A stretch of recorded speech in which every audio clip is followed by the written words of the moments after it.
Morning, good afternoon, good evening. Friends, Kevin sir back from Personal Tutor.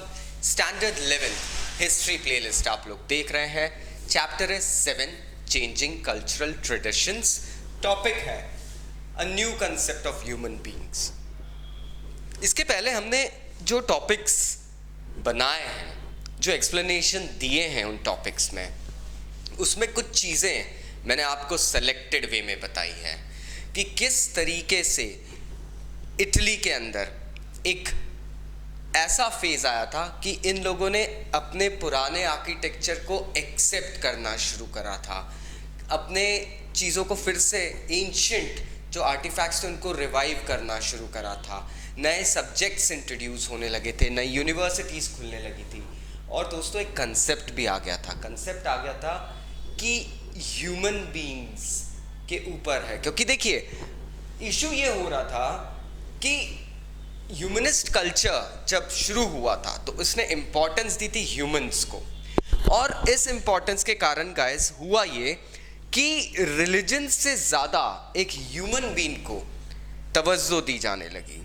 क्योंकि कहते हैं ना, religion is made by humans are not made by religion. So this was a fact that was noticed by people. Italian लोग basically material चीज़ों से, wealth, society में power, glory, इन सब से अटैच तो थे, लेकिन वो लोग धर्म को अपने कल्चर से साइड में नहीं रखते थे. मतलब being religious was part of their life, ये बात तो थी. देन हुआ ये कि फ्रांचेस्को बाबारो ने, एक ह्यूमनिस्ट थे, वेनिस के थे, इन्होंने सडनली एक पैम्पलेट लिख डाला. उस पैम्पलेट में इन्होंने कहा कि वेल्थ इज अ वर्च्यू. अब वेल्थ जो होता है एज अ वर्च्यू किस हद तक रहेगा? इंसान जब मर जाएगा, चला जाएगा, फिर किसके नाम से वो रहेगा? ऑन प्लेजर लोरेंजो वाला ने लिखा था कि हिस्ट्री को जानना, अपने किसी भी इंसान की पास्ट, उसके कल्चर, उसकी सोसाइटी के ओरिजिन को जानना, वो होता है एक इंसान को परफेक्शन देना. और ये सारी चीज़ें इन्होंने कहा था कि यूजुअली अपना पास्ट देखो, अगर आपका पास्ट ग्लोरीफाइड है तो आप भी उसी वे में. See, a king's son will remain a prince. His attitude, looks, you can feel his body language. According to the past a person belongs to. ठीक है, एक हवेली में रहने वाले और एक सिंपल से फ्लैट में रहने वाले में फर्क होगा दोस्तों. इन्होंने क्रिश्चियनिटी को, लोरेंजो वाला ने क्रिश्चियनिटी को थोड़ा सा कंडेम करा कि क्रिश्चियनिटी किसी को प्लेजरफुल लाइफ नहीं जीने देती है. एक कंसर्न ये था कि मैनर्स वगैरह क्या होनी चाहिए, कैसे लोगों से बात करना चाहिए, कल्चर में क्या क्या सीखना चाहिए, ये सारी चीज़ें यहाँ पर आने लग गई थी दोस्तों.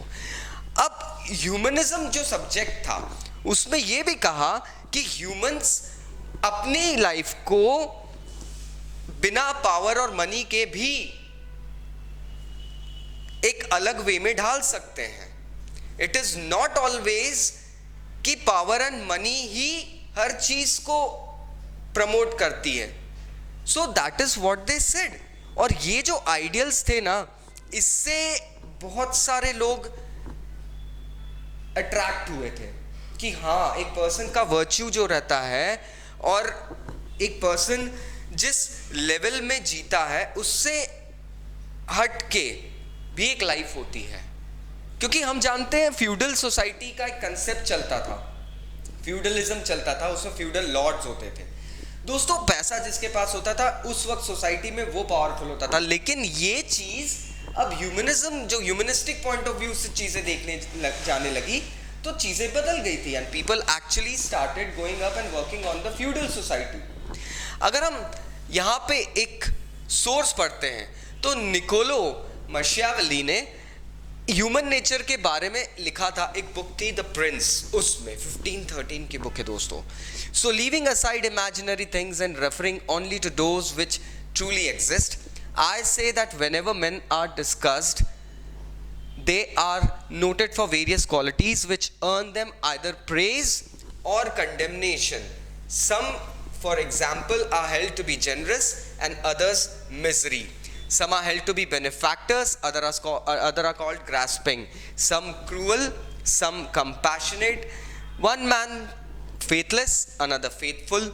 One man effeminate and cowardly, another fierce and courageous. One man courteous, another proud. One man lascivious, another pure. One guileless, other crafty. One stubborn, another flexible. One grave, another frivolous. One religious, another skeptical, and so forth. अब इन्होंने ये कहा था कि इंसान के अंदर हर type की क्वालिटी होती है. इंसान can be good and can be bad, but he majorly said that all men are bad and they are always ready to show their vicious nature. उनके एंगर को बताने के लिए. क्यों? क्योंकि ह्यूमन डिजायर्स जो रहते हैं ना, वो इनसेशिएबल रहते हैं. अगर एक इंसान, क्यों एक अमीर को और अमीर बनना है, क्यों एक गरीब को अमीर बनना है? तो ह्यूमन डिजायर कभी खत्म नहीं होते हैं, ह्यूमन नीड्स कभी खत्म नहीं होती है, और उन नीड्स को पूरा करने के लिए किसी भी हद तक इंसान जा सकता है दोस्तों. तो ये किसी भी हद तक जाने वाला जो कंसेप्ट था, इन्होंने बहुत अच्छे से कहा और बहुत अच्छे से क्लैरिफाई भी करा था. इन्होंने कहा the most powerful motive is incentive for every human action is self interest.